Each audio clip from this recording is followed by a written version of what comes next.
Don't know about this thing. There's a 3 or 4 second delay before it actually comes after. It says, hi folks, you're with Tacitus today at your Pushback channel, and thank you for joining this radio live stream.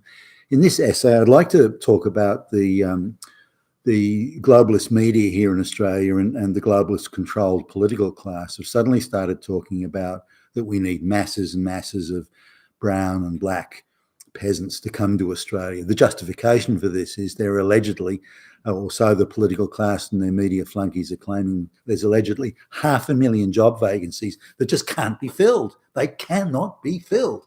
and the only way we can get them filled, get all these jobs, there's an incredible number of jobs, is by bringing out 500,000 black and brown illiterate peasants from the third world. And by the way, do you have a problem with that, you damn fucking racist, bigot, Nazi, fascist Hitler? So this is the message they're putting out there, and they're trying to gin us up on. Now, there's a little bit of a backstory here because they'd been planning this just before COVID, and following or during COVID, when quite a few of these black and brown peasants went back to India and wherever. So there was an outflow of people, nowhere near 500,000, but quite a few went back because there was no work for them here. So while COVID was on, a lot of restaurants and cafes and hospitality type industries, tourism and the like, were shut down.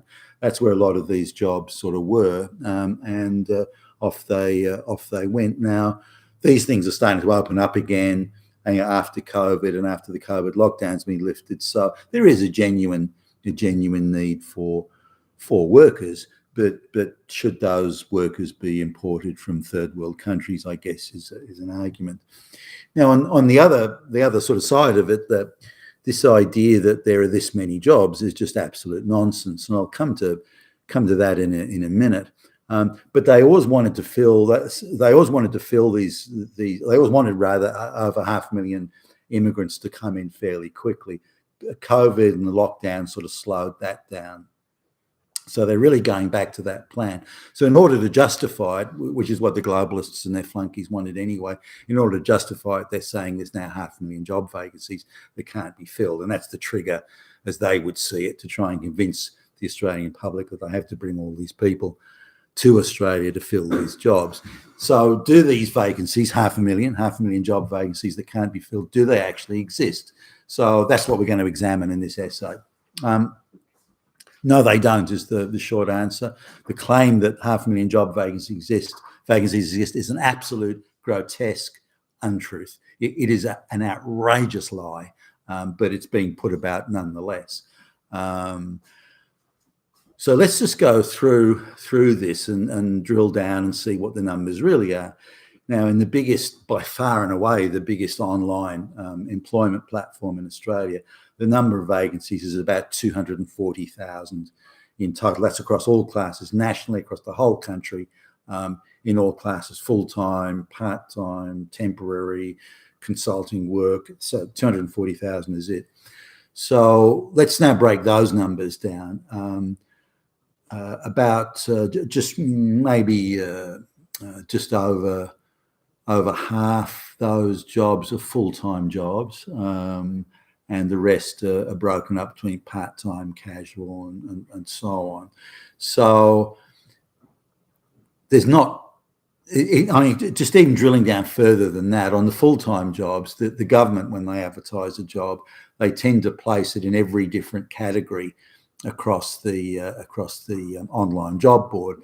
So they'll place it in administration, they'll place it in finance, they'll place the exactly same job advert in yet another category. So they're placing it in 3, 4, 5, 6 categories.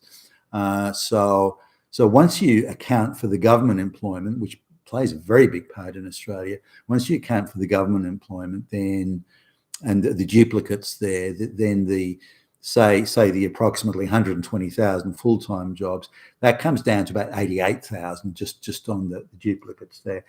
Then you look at the amount of employment agencies and recruitment agencies, those sort of people. When a job is available, the recruitment agencies will all converge in that job, and several of them will all advertise the same job. So once you take out the multiple placements by multiple recruitment agencies for the same, just the one job, then you bring it down again. Now, on top of that, there's a number of organisations that advertise jobs because they think they might need somebody in the future. Not that they do, or there's a real job or anything like that. They just advertise these jobs well, we might need somebody next month or in 2 months' time.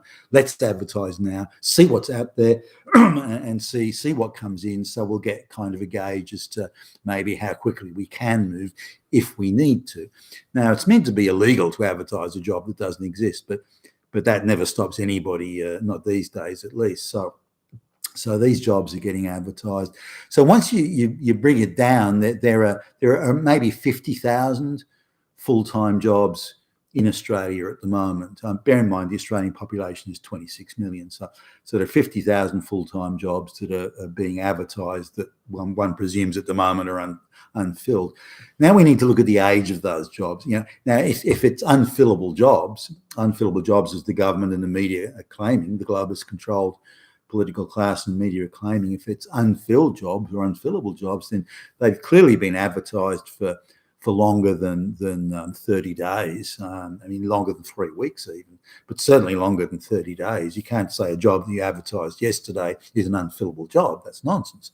So let's have a look at that. Now, if we look at the amount of adverts that are more than 30 days old, 30 days or older, then they're out of the, say the approximately 50,000 real jobs.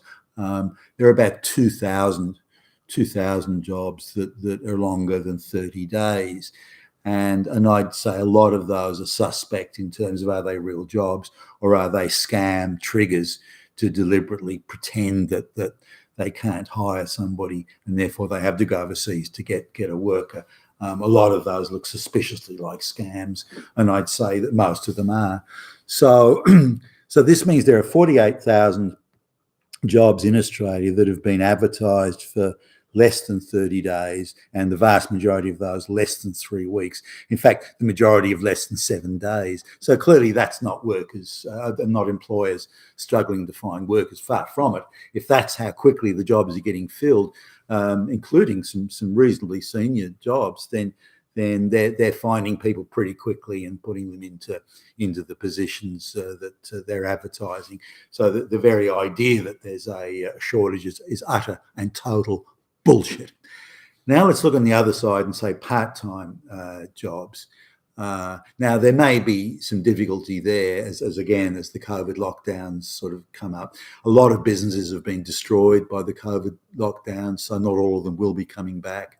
There are a lot of Indian and Chinese, scam employment schemes that are, they're all over the place in Australia and probably elsewhere in the West. So that needs to be sort of put in perspective. But the shortage of workers needs also to be put in some sort of context and perspective. Now, the way they're doing part-time and casual employment now on things like cafes and restaurants and say, pizza delivery jobs, those sorts of things, is they want workers who are going to be on call. So if they call, you've got 30 minutes from the time they call you to get to work and be ready to do whatever they want, wash the dishes, bus boy the food around or deliver the pizzas or whatever it might be. Some of them have a little bit longer, but effectively you're on call. Now, the employer will not guarantee you any set amount of hours. So they won't say, well, next week or this week, I'll give you 20 hours or 30 hours of work at this rate or that, so on. They don't do that.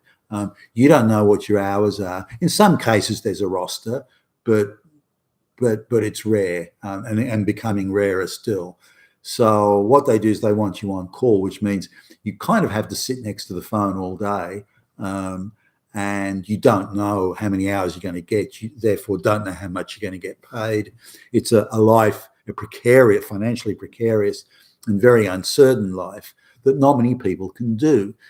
So anybody who thinks they can live a first world lifestyle or anything like that has got another thing coming for these jobs. There are very few that are full-time jobs, and maybe one or two sort of full-time people, or people that get regular hours in a busy cafe. The rest are casuals who are given at very short notice. So, hey, we need you now. And in some, not some, but many instances, the worker arrives and after a couple of hours, the restaurant or the cafe goes quiet again, and the owner says, "No, you can go off. You can go now." And so it might have cost them $10 each way to get there, and they're getting $50 in pay. It's just not worth it. It's just not worth it doing that sort of thing. So because they don't give guaranteed hours and or at least reasonably bankable type hours, the workers are thinking, well, why the fuck should I hang around next to the phone for 1 or 2 hours of work? The arsehole's going to send me home if it goes quiet. So why should I bother with that? Now, technically, at least, that the worker's meant to have a minimum of 4 hours and is meant to have 24 hours notice, but that's not the real world. It's not what happens on the street. So because of this, these pizza delivery firms, for example, just not far away from where I live, they're always advertising for pizza delivery, whinging and moaning in the local media about they can't find workers, nobody wants to work. We're paying $25 an hour plus tips and nobody wants it. What a bunch of lazy so-and-so. No, that's bullshit. If you have a roster and you guarantee somebody 4 hours a day or a night or whatever the delivery thing is, plus tips, you'll have people queuing up. And if you offer them more hours than that, queuing up even. But because you can't offer them any, you want them on call. You send them home if things quieten down, even though they might have only been there for an hour or two. And that's just not going to wash. Now it is different when you get people from, say, the third world, the subcontinent, and places like that. I mean, some of these Indians that come to Australia, they'll live, 10, 15, 20 people to a 1 or 2 bedroom apartment, and some of them will rent houses and apartments that are in such bad condition that they're unrentable, that it would be illegal to rent them to anyone else. And they'll stay in there with mattresses, in rotating shifts on the mattresses. They'll stay in there. So if one of them only gets 4 or 6 or 10 hours a week work, it doesn't matter because they pull all the money and they can take up, someone else was getting the hours and they can take up the slack. So the per person sort of cost of living may only be $30 a week because there are so many of them staying there, living on top of each other. And you imagine 20 people sharing one toilet or something, that'd be hard work. So look, but look, that's how they live in here. In fact, it's probably even better than they lived in India or any of these third world basket cases. So those workers are available to the pizza delivery places and the cafes and that sort of thing. Those workers are available because they can put up with and tolerate those irregular hours, the short call notice to come out to work, and if they get sent back after 2 or 3 hours or whatever, they go, okay, fine, and it doesn't, they don't really have those standards and tradition of being treated fairly and reasonably and legally and that sort of stuff. So that's, I think, why, well, not I think, it is why the third world peasant workers are certainly preferred and why they want them to come back. Now, the solution is to make sure that these, pizza places and everything else, that they say, no, we'll give you 24 hours notice, you get a minimum of 4 hours. And so now, if they would do that, then the problem will be solved overnight. So now on the other side, if the worker is receiving any sort of government benefit, if they work, for example, a few hours or a 4-hour shift, even if it's one for the month or for the fortnight or something, not enough money to be material and make a difference to anything, they're obliged, under threat of quite serious fines, they're obliged to tell the Social Security Agency that they had 4 hours of work that week or that month, and so then their government benefit, the Social Security benefit, their unemployment benefit, the dole, call it what you like, is then cut off. It's stopped because they got a payment from an employer. Now, it may take them 6 weeks of no work at all before they get their unemployment benefit recommenced. So when they get a call from the pizza place or the cafe, they'll say, "Well, how many hours are you going to give me next week?" "I'll give you as many as I fucking want. 4 hours. Well, shut the fuck up and come into work. Otherwise, that sort of thing. That's just too unreliable. It's too unstable. It gives them nothing. It gives them no surety. It gives them no certainty. It gives them that. So they, well, no, I'm not interested. When you can give me a decent roster that pays more than unemployment benefits, when you can give me 20 hours minimum a week, on with proper notice and all that sort of stuff, then I'm happy to come into work, happy to come in. But otherwise, you're not offering me anything. You're offering me shit, and I have to give up my government benefits to do a poxy few hours of work at your bullshit cafe. Why would I do that? Why would I fuck myself up like that? Would be the response, and you can understand it. I mean, that sort of makes sense. So that's what that's what's happening now. If we look at the supposed unemployment there, because there's around, give or take, 120,000 alleged part-time jobs. Now, what a lot of these cafes and hospitality places do is they constantly run adverts. They're just running adverts all the time and interviewing people and collecting resumes and so on.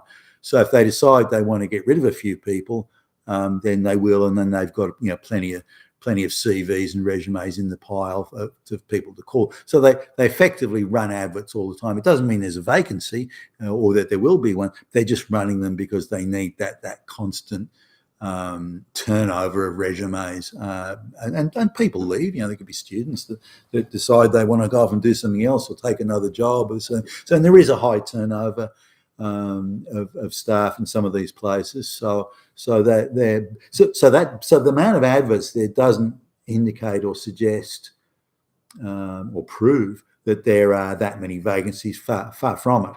So, are there any job vacancies in Australia that are unfillable or anything like that? No, there isn't. I mean, if there's even a few thousand in the entire nation, I'd be surprised. Now, there are various scam adverts as well where they want to pay $50,000 a year for somebody who's got a triple PhD in rocket science and 100 years experience and all this sort of thing. But they know the person doesn't exist, and it's just, again, they use that as a trigger with the government. So, well, we couldn't find anybody. Nobody applied. It's not our fault. We need to bring someone out from Ouagadougou in Africa, and they'd be the brightest rocket scientist in the world today, and so on. So there's those scam adverts as well. But as I picked through the numbers and drilled down, there's no shortage of workers at all, nothing like it. And so this idea there's 500,000 workers shortage in Australia, and these are vacancies that have been around for many months and can't be filled, and employers are screaming, it is a total fucking lie. And I just wanted to make that clear. You've been with Tacitus today, your Pushback channel. Thank you for listening.